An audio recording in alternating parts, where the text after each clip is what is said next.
இந்த பதினி இப்போ காய்ச்சிருங்க இல்லையா, இது மாதிரி கலர் கொடுக்க காணும் என்னண்ணா? ம் ஆமாம் அப்படிங்களா?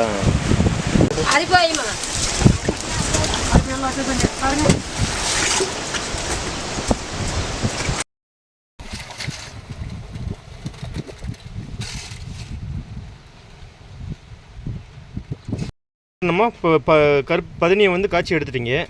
காய்ச்சி எடுத்துட்டு அதில் வந்து என்ன கலக்குறீங்க? சுக்கு மிளகு பொடியா? அது எதுக்காகம்மா? கருப்பட்டிக்கு பேர் சுக்கு கருப்பட்டிங்களா?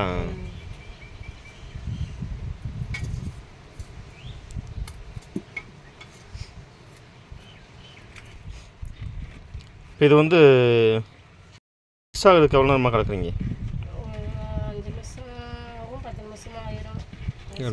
சரி சரி. அதோட திக்னஸ் எவ்வளோ ஏற்பட்ட பிறகு அந்த கட்டையில் ஊற்றிங்க? பத்த கட்டை மாதிரி இருக்குது இல்லையா? காஞ்சது பிறகு ஊற்றணும். அப்போ அதில் தான் அச்சுவலம் ஊற்றி எடுப்பீங்கன்னா அது எப்படிம்மா? அதில் ஒட்டிக்காதா?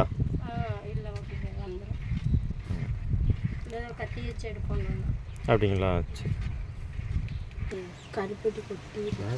ஐயோ, கருப்பட்டி காலில் ஒட்டிச்சாம்மா நெருப்போட?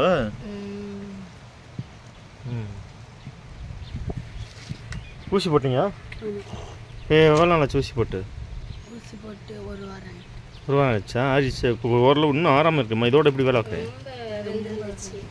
இப்போ என்ன படிக்கிற நீ? 7th. அதனால் ஊசி போட்டுக்கணும்மா. செப்டிக் ஆச்சுன்னா மண்ணுக்குள்ளே தெரியுதா? துணியாவது வச்சு வெட்ட வேண்டியது தானே? நம்ம காத்தோட்டமாக இருந்தால் மருந்து போட்டுவிடணும் இல்லையா? அதுக்காக சொல்லுங்கள். சரி சரி.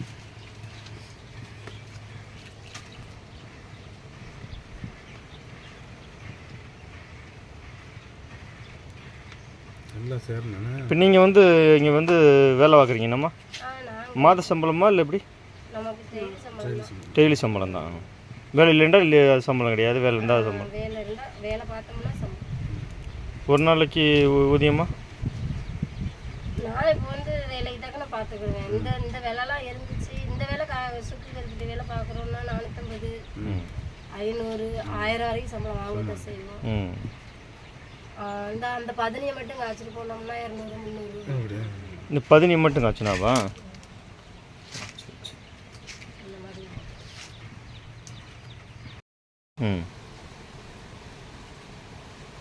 போதுமான அளவு திக்னஸ் ஏற்பட்டுச்சாமா ஊற்றுற அளவுக்கு?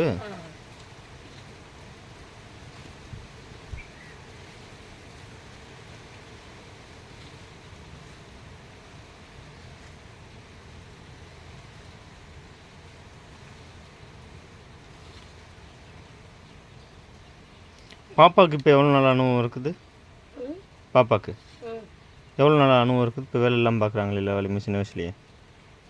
லீவு டயத்தில் நான் கூப்பிட்டு வந்துடுவேன்ல. அப்படிங்களா? ஸ்கூல் டயத்தில் ஸ்கூலுக்கு போவோம்.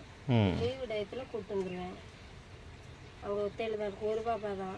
ஒரு பாப்பா தானா? சரி சரி சரி. அதனால் பார்த்துக்க ஆள் இல்லை. அதனால கூப்பிட்டு வந்துடுவேன். சரிம்மா சரி.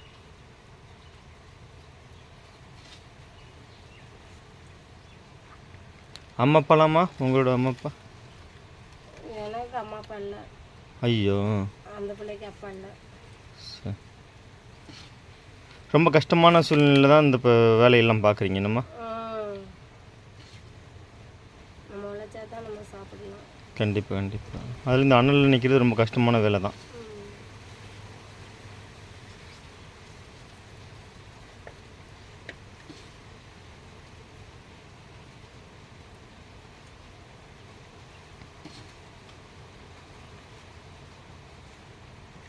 குடும்பத்துக்காண்டி வாழணும். எப்படிங்கக்கா? ஆம்பளையா இருந்தாலும் பொம்பளையா இருந்தாலும் குடும்பத்துக்காண்டி வாழணும். கண்டிப்பாக. ஆயிடுச்சுன்னா கல்யாணம் ஆன பிறகு அவங்கவுங்க வாழ்க்கையை மறுபடியும் வேற வாழ்க்கை தேர்ந்தெடுக்கிறது வாழ்க்கை கிடையாது. அது செட் ஆகாது. நம்மளை பொறுத்தளவில் அதுதான். இப்போ உங்கள் வீட்டுக்காரர் போன பிறகு இப்போ நீங்கள் எவ்வளோக்கா கஷ்டப்படுறீங்க? நான் இப்போ 13 வருஷமாக தனியாக தான் இருக்கேன். 13 வருஷமாவா? இருக்கும் போதாவது சந்தோஷமாக பார்த்துக்கிட்டாரா இல்லை அப்போ உங்களுக்கு? கல்யாணம் முடிஞ்சதுலேருந்து நமக்கு வந்து ஒரு நல்ல வாழ்க்கை நம்ம வாழ்ந்ததே கிடையாது. அப்படிங்களா? ஏதோ வாழ்ந்தோம், ஒரு பிள்ளைய பெற்றோம். அப்பா அம்மா ஆதரவு வந்து அவங்க வந்து கேட்டிருப்பாங்க, அவங்க வந்து உங்களுக்கு ஆதரவு கொடுத்துருப்பாங்க. அம்மா இருந்தாங்க. ம். அடுத்து ஒரு கல்யாணம் முடிக்க சொன்னாங்க. ம். நமக்கு அதில் அதில் வந்து விருப்பம் இல்லை. விருப்பம். ம். பிள்ளை இருக்குல்ல, அடுத்து கல்யாணம் முடிச்சுட்டு போனால்.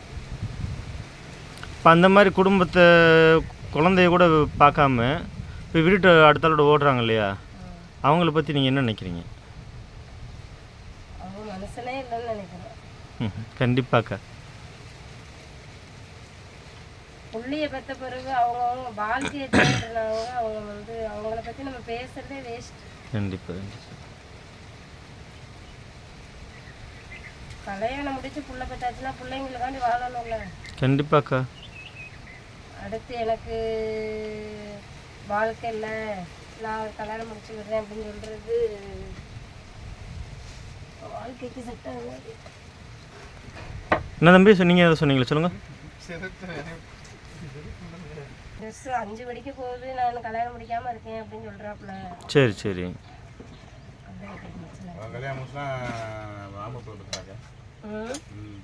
இப்போ உங்கள் ஒய்ஃப் வந்து ஆண் குழந்தை பிறந்திருக்கா இப்போ உங்களுக்கு? இப்போ அவங்க உங்கள் மனைவி இங்கே இருக்காங்க? உங்கள் மனைவி அடுத்த வாக்கப்பட்டு குழந்தை இருக்காங்களா? அந்த குழந்தையெல்லாம் நீங்கள் பார்க்க போயிருக்கீங்களா? ம். அப்போ உங்கள் மனைவியோட குழந்தை உங்களை தேடி வந்தா? ம். இப்போ திரும்ப வந்து அந்த குழந்தையோட உங்களை வந்து நாங்கள் எங்களை ஏற்றுக்குங்க அப்படின்னு வந்தால் நீங்கள் வாழ்க்கை கொடுப்பீங்களா? கொடுக்க மாட்டீங்களா? ம்.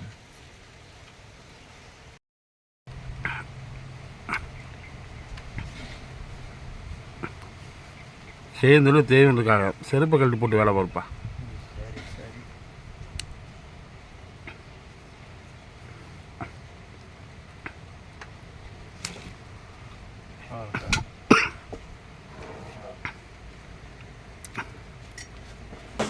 இந்த கருப்பட்டியோட பேர் என்னம்மா? நிலக்கடலை கருப்பட்டி. நிலக்கடலை கருப்பட்டிங்களா? கருப்பட்டி காய்ச்சினதில் வந்து இப்போ நிலக்கடையில் மிக்ஸ் பண்ணிடுறீங்கன்னா? ஆமாம் ஆமாம். நம்ம கடலை மிட்டாய் மாதிரி. கடலை மிட்டாயில் வந்து சீனி இந்த மண்டவெல்லாம் போடுவாங்க. இது வந்து நம்ம கருப்பட்டியை போடுறோம். இதெல்லாம் சின்ன பிள்ளைலாம் விரும்பி சாப்பிடுவாங்க. நல்லது. சின்ன பிள்ளைலாம் விரும்பி சாப்பிடுவாங்க, பெரிய ஆளுக்கு சாப்பிடலாம். உடம்புக்கு ரொம்ப ஹெல்த்தியான. உடம்புக்கு நல்ல ஹெல்த்தியானது. சரி சரி. இப்போ மொத்தம் எத்தனை ரகத்தில் கொடுக்குறீங்க? Different variety. நம்ம வந்து நிலக்கடலை ஒன்று போடுறோம். சரி. அப்புறம் சுக்கு கருப்பட்டி ஒன்று போடுறோம்.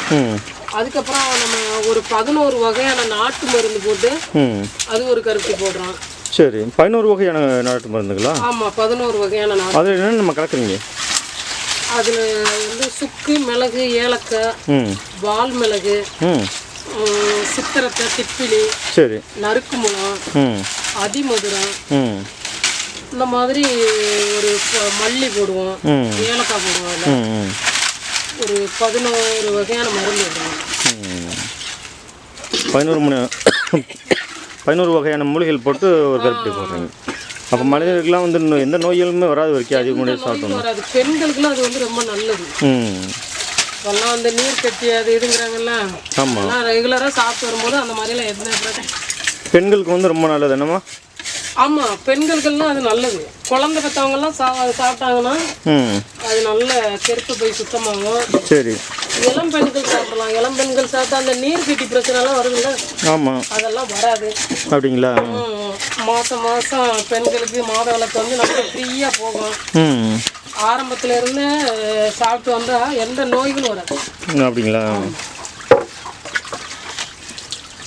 ஆண்களும் சாப்பிடலாம்.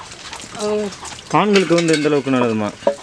எல்லாமே நல்லது தானே அவங்களுக்கு. உடல் ஆரோக்கியத்துக்கு அந்த குடிச்சிட்டு சளியில இருக்காங்க, அவங்க எல்லாம் அதை சாப்பிடும்போது சளி எல்லாம் இருக்காதுல்ல. ஆமாம். நைட்டு ஃபுல்லா பகல ஃபுல்லா வெளியில போய் நம்ம வேலை செஞ்சுட்டு வர்றோம். அந்த நம்ம நைட்டு அதில் ஒரு டீ போட்டு சாப்பிட்டோம்னா அந்த உடல் வலியெல்லாம் கேட்கும். கடலை பருப்புமே நல்ல நயமான கடலை தான் அவங்க போடுறீங்க. உங்கள் கொள்ளையில் போட்டுருக்காங்க. ஆமாம் ஆமாம், நம்ம காட்டில் விளையுதுல. உங்கள் ஃபுல்லாக இது ஃபுல்லாமே இது வந்து அப்போ நாட்டு கடலை தான். இது நம்ம இங்கே நம்ம இந்த ஏரியா ஃபுல்லாமே கடலை தான், நிலக்கடலை. அப்போ இந்த மருந்து கால் புண்ணு போடுறது மாத்திரை 2 செட் இருக்குமா? 3 செட்டு. அது வந்து காலில் தடவிக்கோ. இந்த மாத்திரை இருக்குது, 4 மாத்திரை இருக்கும். அதை விட்டு ஒரு 2 மாத்திரை இருக்கும், அதை மட்டும் ஆஃப் பக்கம் உடச்சு போட்டுக்கோ. காலை நைட்டுக்கு சாப்பிட்டு போடுமா.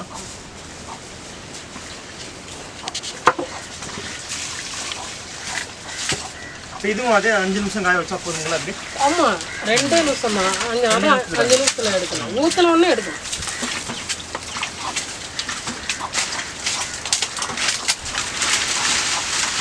இதே சாயங்கால ஐட்டம்லாம் குப்பை உணவுகளை வாங்கி சாப்பிடுவோம். இந்த மாதிரி இயற்கையான உணவுகளை வாங்கி சாப்பிடும்போது மனிதர்களுக்கு கண்டிப்பாக கண்டிப்பாக. இப்போ நம்ம பேக்கரியில் போய் குழந்தைங்களுக்கு ஸ்வீட்டு அது இதுன்னு வாங்கி கொடுக்குறோம். அது எதுக்கு?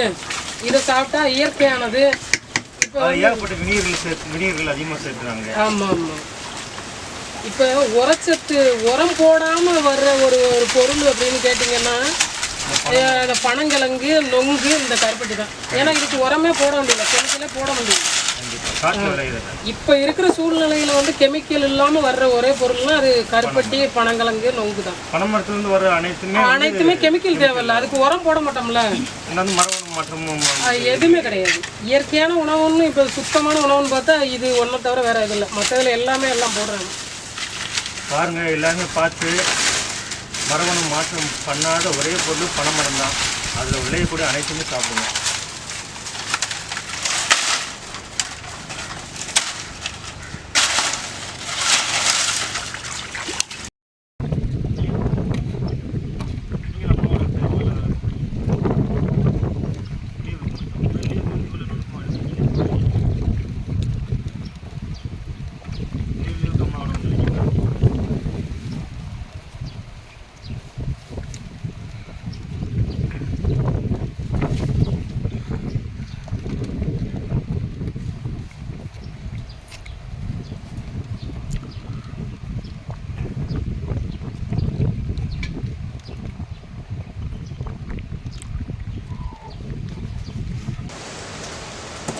செப்பலுக்கு வந்துட்டாக்கா